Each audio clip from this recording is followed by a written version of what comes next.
بندہ نواز میں کدھر جائیں؟ ایک ہی تو جگہ ہے، 900 چوہے کھا کے بلی حج کو چلی تو حج پہ ہی تو جانا ہے، اور کہاں جانا ہے؟ کہاں جہاں معافی ملتی ہے وہاں جانا ہے۔ تم میں اتنے گناہ کریں کہ ایک ایک بال گناہوں میں جکڑا جائے، اور پھر ہم جا رہے ہیں، کہاں جا رہے ہو؟ کہ مسجد جا رہا ہوں اللہ سے صلح کرنے۔ تو وہ کہے گا یہ منہ اور مسور کی دال، اس عمر میں تیری توبہ، اور میرے اللہ کی خبر کیا آئی ہے؟ میرے اللہ کی خبر کیا آئی ہے؟ من تقرب الی تلقیتہ من بعید، جو مجھے منانے آتا ہے میں پہلے کھڑا ہو کر اس کا استقبال کرتا ہوں۔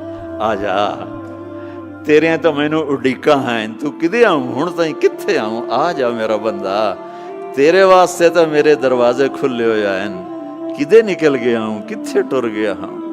کہاں چلے گئے تھے؟ تلقیتہ من بعید۔ کوئی ہے بتاؤ، کوئی ہے ایسا؟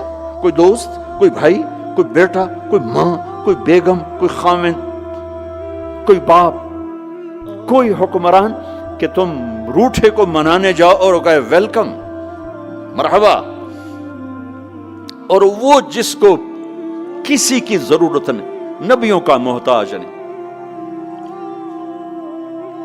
کسی کے سجدوں کا محتاج نہیں، فرشتوں کا محتاج نہیں، اس کو منانے جو اس کو تو ضرورت ہی کوئی نہیں ہے، پھر کیوں میرا استقبال کرتا ہے؟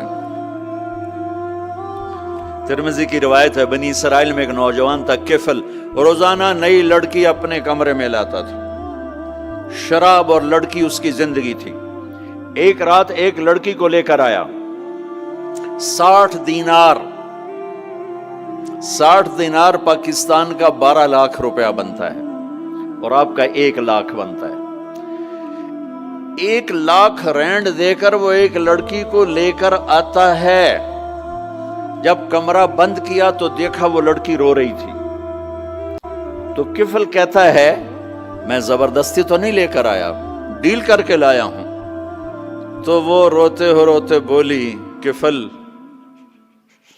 طوائف نہیں ہوں، غریب ہوں، مجھے غربت نے عزت بیچنے تک پہنچا دیا ہے۔ میں کہا کرتا ہوں جب مالدار لوگ زکوٰۃ نہیں دیتے تو غریبوں کی بیٹیاں طوائف بن جاتی، جب مالدار لوگ اپنے دنیا کو جنت بناتے ہیں اور غریبوں کو بھول جاتے ہیں تو غریبوں کی بیٹیوں کی عزتیں یوں نیلام ہوتی ہیں، وہ ساری زندگی کے لیے طوائف کا داغ اپنے ماتھے پہ لیتی ہیں اور زندگی بھر عزت کا ایک لمحہ نہیں گزار سکتی۔ اور طوائفوں سے کھیلنے والے وہ ویسے ہی مسٹر رہتے ہیں، وہ ویسے ہی ہز ہائنس رہتے ہیں، ویسے یور آنر رہتے ہیں۔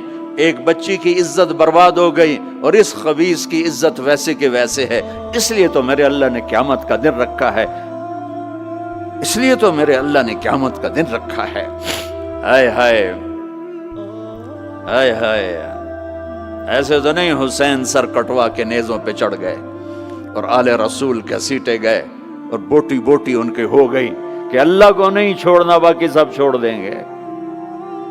جس امت کے پاس کربلا کی تاریخ ہو وہ امت نماز چھوڑ دے، وہ امت جھوٹ بولے، شراب پی، زنا کرے۔ جلا دو اپنی تاریخ کو، جلا دو اپنی کتابوں کو، جلا دو اپنی میراث کو،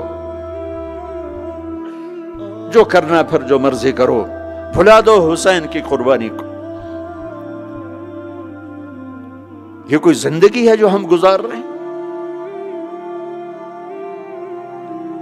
وہ عورت رونے لگی، وہ لڑکی رونے لگی، کفل عزت دار ہو، مجھے غربت نے طوائف بنا دیا ہے۔ تو کفل رو پڑا اور کہنے لگا میری بہن جس عزت سے آئی تھی چلی جا، جو پیسے دیے ہیں جا اپنی غربت مٹا، ہدیہ 60 دینار 1 لاکھ رینڈ بنتا ہے، جا اپنی غربت مٹا، اور میرے لیے دعا کر، میں بہت گندا انسان ہوں، میں تیری آنسوؤں کو دیکھ کر میں بھی توبہ کرتا ہوں۔ وہ لڑکی گھر پہنچی، پیچھے کفل مر گیا، اس کو نہیں پتا موت آئی کھڑی ہے سر پہ، وہ مر گیا۔ اللہ آخرت سے پردہ نہیں اٹھایا اللہ نے۔ وَمِن وَرَائِهِمْ بَرْزَخٌ إِلَى يَوْمِ يُبْعَثُونَ، پردہ ہے، مر گیا کیسے مرا، کس حال میں مرا، کچھ پتہ نہیں ہے، اس کی قدردانی پہ قربان جاؤں۔ کل اگر یہ مردہ ملتا نا اپنے گھر میں، اس کو کسی نے اٹھانا نہیں تھا، کمرے میں ہی دبا دینا تھا، وہیں پتھروں میں اس کو دبا دینا تھا، یہ ایسا انسان تھا، لیکن وہ تو توبہ کر چکا تھا۔ اور توبہ کے بعد کی زندگی 15 منٹ، آدھا گھنٹہ، گھنٹہ، سوا گھنٹہ، 2 گھنٹے ہے، اور 30 سال کی زندگی زنا اور شراب میں ہے، اور آدھے گھنٹے کی زندگی میں صرف نیت کی ہے۔ کل تک تو بھی سورج بھی نہیں دیکھا اور موت نے آ کے اٹھا لیا۔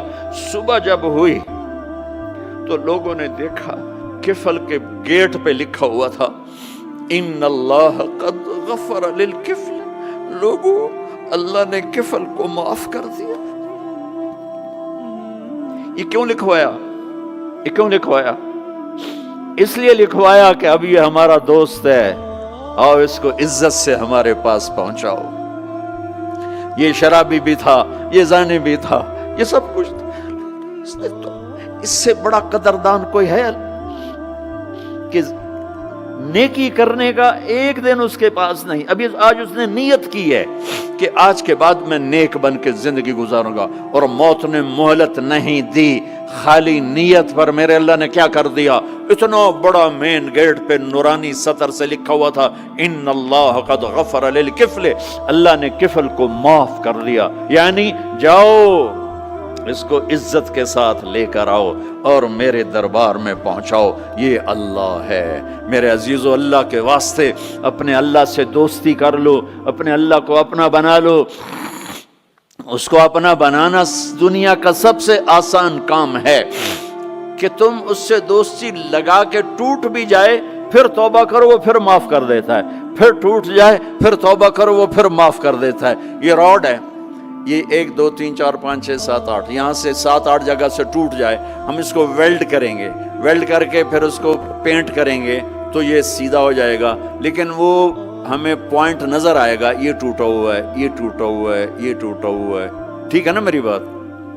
ایک اب اللہ کی سنو، ان استقالنی عقلت له، میرا بندہ تو اپنی توبہ کا برتن توڑ کے لا، 1 دفعہ نہیں، 100 دفعہ نہیں، 1000 دفعہ نہیں، 1,00,000 دفعہ۔ جب ٹوٹے آیا، جب ٹوٹا آیا، جب ٹوٹا آیا، اب یہ 10,000ویں دفعہ یا 10,00,000ویں دفعہ توبہ کا برتن اس کے پلے کیا رہ گیا، ٹکڑے ٹکڑے نہیں، پرزے پرزے ہو گیا۔ میرا لگا تھا عقل تو لا، جب میں تجھے معاف کروں گا تو ایسا بنا دوں گا کہ جوڑ نظر ہی نہیں آئے گا۔ یہ ان کو بھی نہیں پتہ چل، جو یہاں بیٹھے ہوئے کرامن کاتبین، یہ بھی سمجھے گئے اس نے تو کوئی توبہ توڑی ہی نہیں، یہ تو ہے ہی سلامتی والی توبہ۔ یہ میرے آپ کے اللہ کا معاملہ ہے اپنے بندے کے ساتھ۔